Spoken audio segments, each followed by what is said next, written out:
Hi, everybody.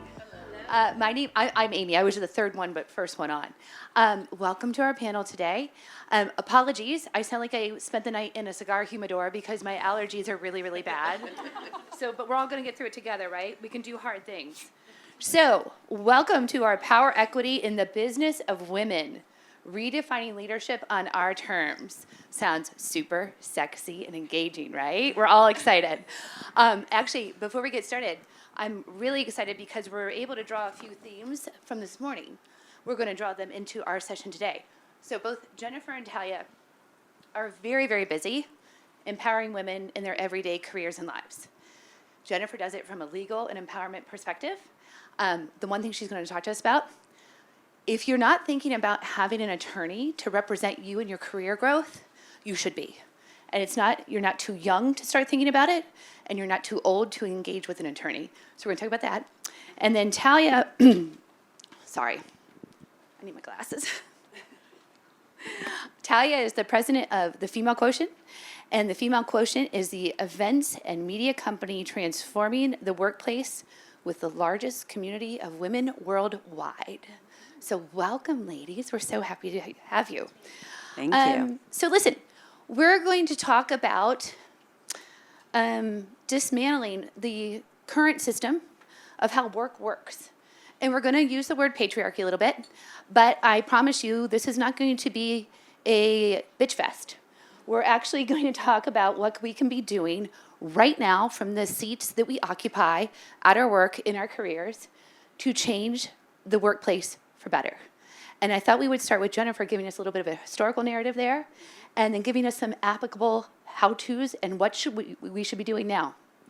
Thank you. Thanks, everyone. I'm Jennifer Justice. I have a company called the Justice Department, not that one. I do legal. I help women maximize the growth in all of their different deals. If that's a female founder, an individual executive, I help them on the way in and on the way out, since we often get pushed out. Talent, we do corporate financing, IP. And then I have a company called Lady Business, where I host my podcast, Taking Care of Lady Business, and also help female founders grow and scale through business development and business strategy. And, throughout my work with representing solely women for the past 6 years, and before that, even working with them, I've just noticed a big trend, right? Which is that the patriarchal system just doesn't work for us. It wasn't meant for us. It was meant for men. It was meant to make men more comfortable. And the people who followed the rules of that, from the work hours to, the temperature in your office, to, the policies and, lack of policies that really help us, which even and it's the structure that we live in today, which even goes into the philanthropical part, where it's oh, women, you go do that, right? You stay at home, the taxes, etc. And so, and that can get, and we all know all the statistics, the gender pay gap widened, the 2% of funding goes to female founders, which is even less than last year. Things are going backwards. But, as she said, we're not going to have a bitch fest, because, we can't change that system overnight, but we can change how we react to it, right? Because we do have choices. And in that, that is the main thing. So think about the ways that we can change in the system, so we are not forced to follow all those rules and to help break it down. And honestly, the goal here for us should be to change the system so much that it's no longer recognizable or labelable. We cannot put a label on it. It's just the new way of working and existing together in a workplace for all of us, right? Right. Talia, you want to jump in? I know you've got some big thoughts here. Thank you. Yes. Okay. Thank you, Amy and Worth team. Thank you for having us. We love being here. It's nice to meet you all. I'm Talia. I'm the president of the Female Quotient. We talk a lot about the power of the pack. And what we do is actually founded, I've been with the woman who founded it for 13 plus years. Her name is Shelly Zallis. And at the time, we went to the Consumer Electronics Show in Vegas, and 5% of the attendees at the time were women. So what she did was took a small hotel suite probably a quarter of the size of this room, and invited the few women she knew who were going to be there, and told those women to invite the women that she knew who were going to be there. And it was this real power of the pack moment. We say a woman alone has power, but together we can have impact. And today we have built that and grown that quite a bit with the largest community of women in business, reaching over 6 million women around the world in over 30 industries.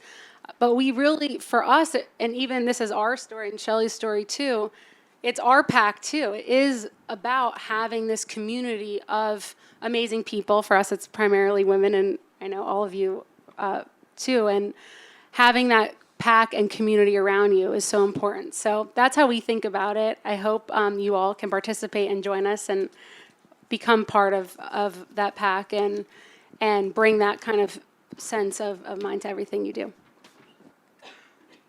So we want to actually talk about being change agents from where we sit now. So here's the good news.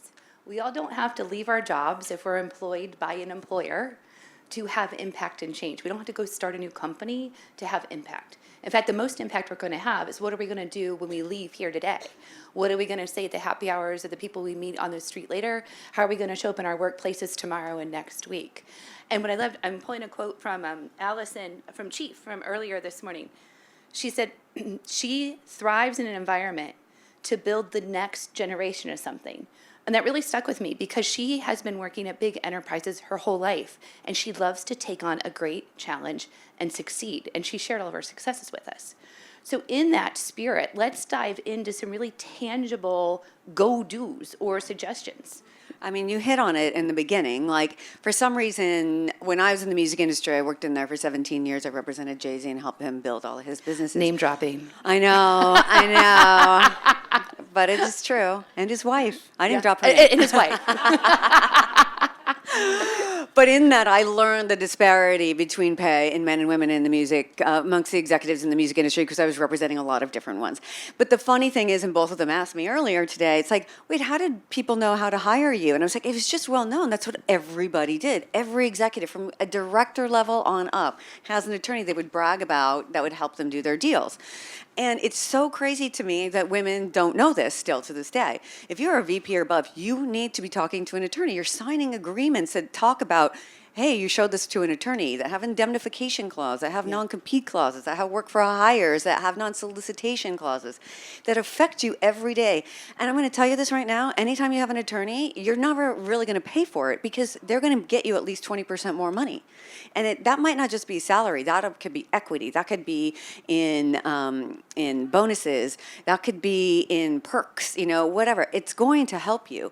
And so everyone needs one. And I do get this, oh, well, it's expensive. I'm like, well, then put your Celine down bag and bet on your career or the real. Which one are you going to do?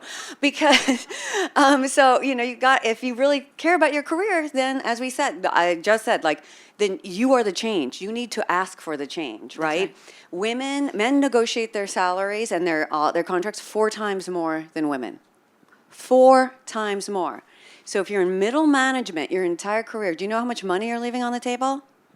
$1 million at least. That's at least. Why are we doing that to ourselves? We have the power to do that. We can change that.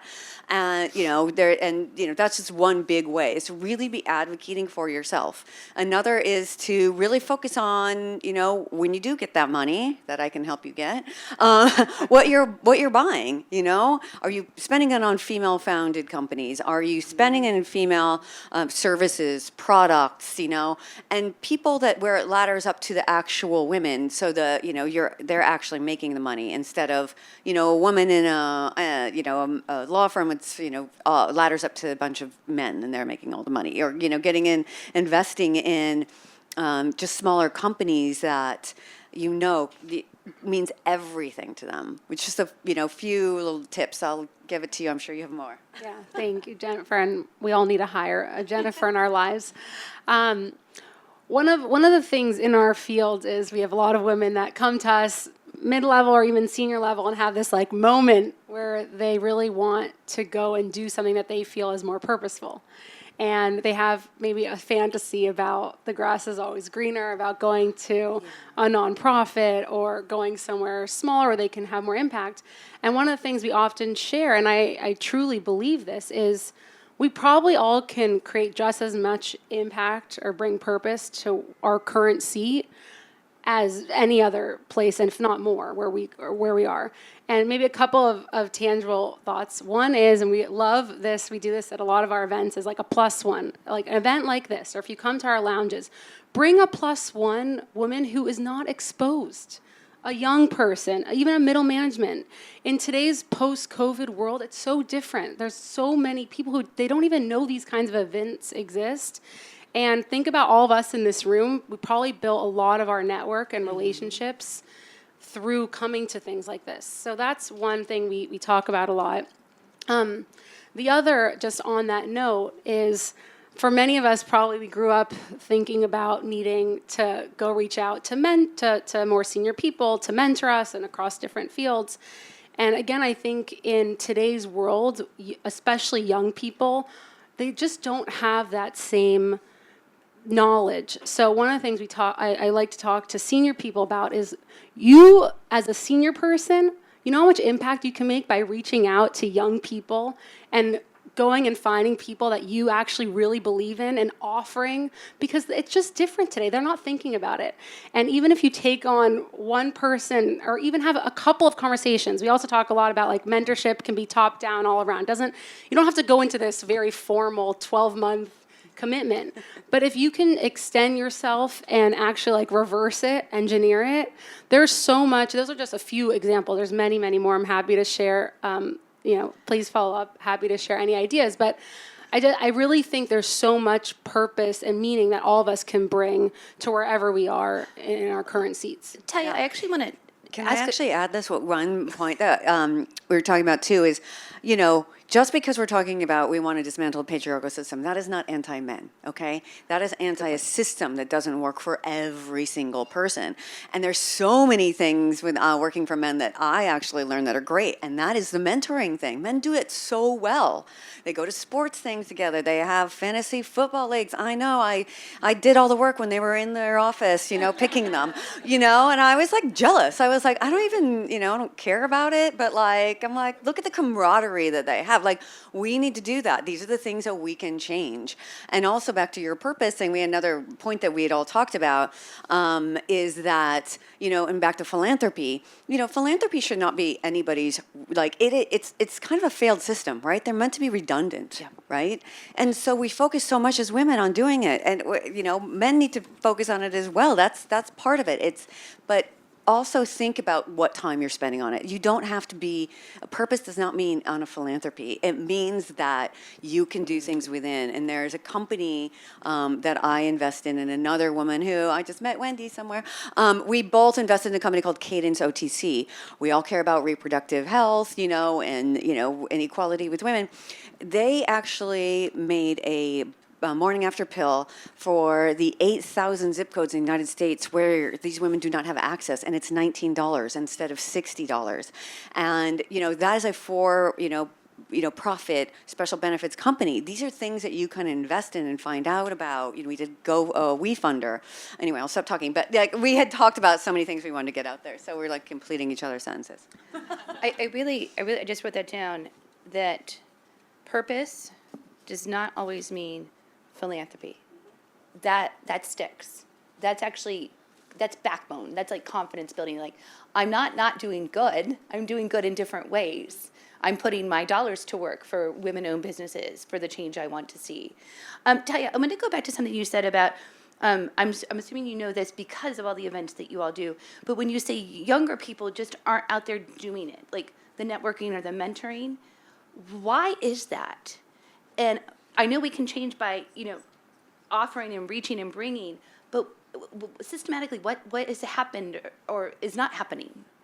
I think it's just so different in today's hybrid workforce. I mean, I'm sure many of us are experiencing it, but we all were going to the office every day, people spending time together every day, going out together every day after work, and I think it's just a really indifferent environment. And think about how much all of us are exposed to just in the hallway. I mean, I learned probably the most important things in the non-real formal meetings. So I think as much as we can do to recreate that, and I think there's a really big gap right now. Okay, okay. And then lastly, we kind of already started talking about it a little bit, but we want to talk about invest like it matters. And we just talked about the cadence company that Jennifer was saying this, but really how can we be more purposeful and intentional with each other across investment? Talia, I want to start with you because you are focusing on the investment of storytelling, and I think it's fascinating. Thank you. I'll let Jennifer talk about what we can do with our dollars, which is very, very important. One of the things that we talk a lot about is we're heavily invested in the storytelling of remarkable women from the past and from the present. And a couple of examples of that is we have a series called Trailblazers, where we have been telling the stories of the most amazing women from history that really no one knows about, including our team. Our team have never known about these women. We actually had, please take a look on our socials, just at Female Quotient when you can. We had a video go very viral. I think it got over 130 million views about various inventions made by women. And some of our most basic everyday needs, like the dishwasher or the toilet paper holder, all invented by women. Also the technology behind Zoom and video conferencing made by women. The technology around GPS systems made by women. So for us, it's about telling these stories because we talk a lot about if you can see her, you can be her.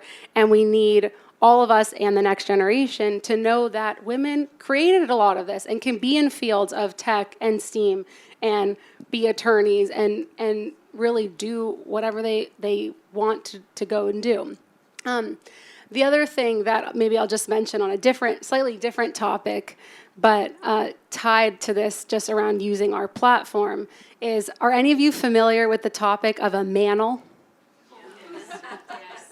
Okay, so for those of you who don't know, a mantle is what was coined as a phrase to call out all male panels, which unfortunately Worth does not do this. Worth is the opposite. They're amazing. But unfortunately, there's still many conferences today that have mantles. So one of the things that we did at the FQ to have some fun with it, but has been extremely impactful, is we brought back the concept of the mantle in our lounges, which are primarily places where we have conversations with leading women.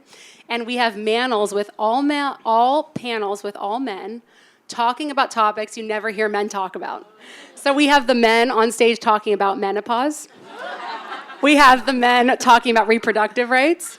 We have the men talking about work-life balance. We have men talking about fertility. And it is so amazing, but it's true. It is.